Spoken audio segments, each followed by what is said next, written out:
Hi friends, welcome. Raja Rani இன்னைக்கு எபிசோட்ல வந்த சுவாரஸ்யமான சீன்ஸ் பத்தி பார்க்கலாம். சந்தியா சரவணன்ட்ட சொல்றாங்க, நீங்க எனக்காக ஒரு ஹெல்ப் பண்ணுங்க, கௌரி மேடம்க்கு உங்க செல்ல இருந்து ஃபோன் போட்டு கொடுங்க அப்படின்னு சொல்றாங்க. சந்தியா கௌரி மேடம்க்கு கால் பண்றாங்க. ஆனா கௌரி மேடம் ஃபோன் அட்டன் பண்ணல. மறுபடியும் சந்தியா ட்ரை பண்ண போறாங்க. எதுக்குங்க, அவங்க ஏதாவது பிஸியா இருப்பாங்க, அவங்களே பார்த்துட்டு கால் பண்ணுவாங்க அப்படின்னு சரவணன் சொல்லிடுறாரு. என்னங்க, ஏதாவது முக்கியமான விஷயமா அப்படின்னு சரவணன் கேக்குறாரு. நான் தானங்க தெரியும் அப்படின்னு சொல்றாரு. சந்தியா சொல்றாங்க, முக்கியமான விஷயம் தான், ஆனா அது நேரம் வரும்போது உங்ககிட்ட சொல்றேன் அப்படின்னு சொல்லிடுறாங்க. சரி, நீங்க சொல்லும் போது சொல்லுங்க அப்படின்னு சரவணன் சொல்லிடுறாரு. அடுத்ததா சிவகாமி சொல்றாங்க, எல்லாரும் இருக்கும் போதே நான் ஒரு விஷயத்த பத்தி பேசலாம்னு நினைக்கிறேன் அப்படின்னு சொல்றாங்க. நான் சொல்ல போற விஷயத்த கேட்டு யாருமே அதிர்ச்சி ஆக கூடாது, இதை நான் நல்லா 100 தடவை யோசிச்சு தான் சொல்றேன் அப்படின்னு சிவகாமி சொல்றாங்க. இதுதான் என்னோட இறுதி முடிவு, அதுக்கப்புறமா யார் என்ன சொன்னாலும் என்னோட முடிவை நான் மாத்திக்க போறது இல்லை அப்படின்னு சொல்றாங்க சிவகாமி. சந்தியாட்ட சிவகாமி சொல்றாங்க, இனிமேல் நீ அந்த பயிற்சிக்கு போக கூடாது அப்படின்னு சொல்லிடுறாங்க. தலைக்கு வந்தது தலைப்பகையோட போச்சு அப்படின்னு நான் நினைச்சிட்டு இருக்கிறேன், இவ்வளவு ஆபத்தான வேலைக்கு உன்னை நான் அனுப்ப மாட்டேன் அப்படின்னு சொல்லிடுறாங்க சிவகாமி. முதல்ல சந்தியா முழுமையா குணமாகட்டும், அதுக்கப்புறமா நம்ம நிதானமா பேசிக்கலாம் அப்படின்னு சரவணன் அப்பா சொல்றாரு. சந்தியா சரவணனுக்கு நல்ல துணையா கடைசி வரைக்கும் இருப்பா அப்படின்னு நினைச்சுதான் நம்ம அவளை கல்யாணம் பண்ணி வச்சோம் சரவணனுக்கு அப்படின்னு சொல்றாங்க சிவகாமி.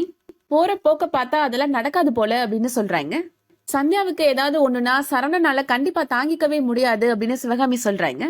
ஒண்ணும் நடக்காதுமா அப்படின்னு சரவணன் சொல்றாரு.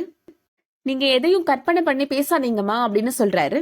சிவகாமி சொல்றாங்க, இப்போ சந்தியா அடிபட்டு உயிர் பொழைச்சு வந்து உட்கார்ந்து இருக்கிறாளே, இது என்ன உனக்கு கற்பனையா அப்படின்னு கேக்குறாங்க. இனிமேல் அப்படிலாம் எதுவும் நடக்காதுமா அப்படின்னு சரவணன் சொல்றாரு.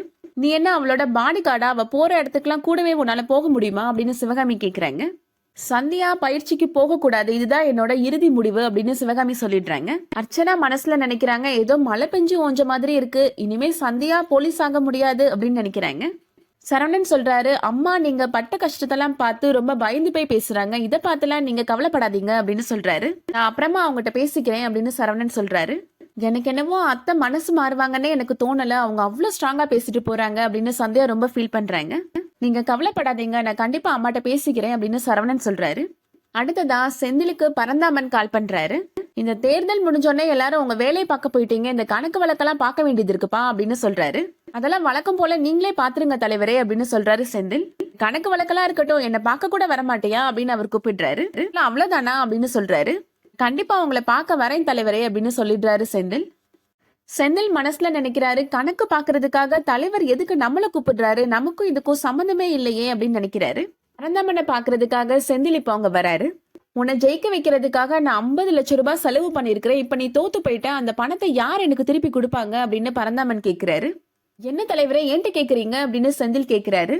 உனக்காக தானே செலவு பண்ணேன், அப்போ உன்ட்ட தானே கேட்கணும் அப்படின்னு பரந்தாமன் சொல்றாரு. நீ எனக்கு கையெழுத்து போட்டு கொடுத்த வெத்து பத்திரம் என்கிட்ட தான் இருக்கு, இதை வச்சு நான் கோர்ட்ல கேஸ் போட்டுருவேன் அப்படின்னு பரந்தாமன் மிரட்டுறாரு. ஒழுங்கா பணத்தை ஏற்பாடு பண்ணிட்டு வா அப்படின்னு சொல்றாரு பரந்தாமன்.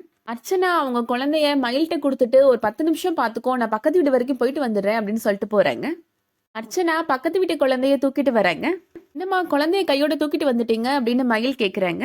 இந்த குழந்தையோட அம்மாவுக்கு உடம்பு சரியில்லைல்ல, அதனால இவளுக்கு பால் கொடுக்க முடியல, இவ புட்டி பால் கூட குடிக்க மாட்டாளா அப்படின்னு சொல்றாங்க அர்ச்சனா. அதனாலதான் குழந்தைக்கு ஃபீட் பண்ணலான்னு தூக்கிட்டு வந்தேன் அப்படின்னு சொல்றாங்க. உங்களுக்குள்ள இவ்வளவு பெரிய நல்ல மனசு இருக்கேமா அப்படின்னு மயில் ரொம்ப சந்தோஷமா சொல்றாங்க. குழந்தைய உள்ள தூக்கிட்டு போய் இப்போ ஃபீட் பண்ணிட்டு இருக்கிறாங்க அர்ச்சனா. சந்தியா இப்போ அர்ச்சனாவோட குழந்தைய கையில வாங்கி கொஞ்சிட்டு இருக்கிறாங்க. குழந்தை இங்க இருக்கிறான், அர்ச்சனா எங்க அப்படின்னு கேக்குறாங்க. உள்ள இருக்காங்கம்மா அப்படின்னு மயில் சொல்றாங்க. அவன் உள்ள என்ன பண்ணிட்டு இருக்கிறா அப்படின்னு கேக்குறாங்க சந்தியா. பக்கத்து வீட்டு குழந்தைக்கு உடம்பு சரியில்லைல்ல, அதனாலதான் இவங்க தூக்கிட்டு வந்து பாத்துக்கிறாங்கம்மா அப்படின்னு மயில் சொல்றாங்க. பரவாயில்லையே, நம்ம அர்ச்சனாவுக்கு இவ்வளவு நல்ல மனசா அப்படின்னு சந்தியா சொல்றாங்க. சந்தியா அர்ச்சனாவை பார்த்து பேசுறாங்க. பரவாயில்லையே, பக்கத்து வீட்டு குழந்தையெல்லாம் பாத்துக்கிறேன், உனக்கு இவ்வளவு பெரிய நல்ல மனசுலாம் இருக்கா அப்படின்னு சொல்றாங்க. அர்ச்சனா சொல்றாங்க, ஊராம் பிள்ளைய ஊட்டி வளர்த்தா தான் பிள்ளை தானே வளரும் அப்படின்ற சுயநலம் தான் அப்படின்னு சொல்றாங்க. குழந்தையோட முகத்தையே பாக்குறாங்க சந்தியா. என்னாச்சு சந்தியா அப்படி பாக்குற அப்படின்னு அர்ச்சனா கேக்குறாங்க. குழந்தையோட முகம் எங்கேயோ பழக்கப்பட்ட முகம் மாதிரி இருக்கு, அதனாலதான் பாக்குறேன் அப்படின்னு சந்தியா சொல்றாங்க. குழந்தை ரொம்ப கியூட்டா இருக்கிறாள் அப்படின்னு சொல்றாங்க சந்தியா. சரி அர்ச்சனா, நீ குழந்தைய பாத்துக்கோ, எனக்கு வெளியில வேலை இருக்கு அப்படின்னு சொல்லிட்டு அங்க இருந்து போயிடுறாங்க. அப்பாடா, கொஞ்ச நேரத்துல என்னோட நெஞ்சு வெடிக்கிற மாதிரி பண்ணிட்டாலே இவ அப்படின்னு அர்ச்சனா நினைக்கிறாங்க. குழந்தை இப்ப ரொம்ப பாசமா கொஞ்சிட்டு இருக்கிறாங்க. அதோட இன்னைக்கான எபிசோட் முடியுது. இந்த வீடியோ உங்களுக்கு பிடிச்சிருந்துச்சுன்னா லைக் பண்ணிக்கோங்க. சீரியல் அப்டேட்ஸ்க்கு நம்ம சேனலை சப்ஸ்கிரைப் பண்ணிக்கோங்க. தேங்க்ஸ் ஃபார் வாட்சிங்.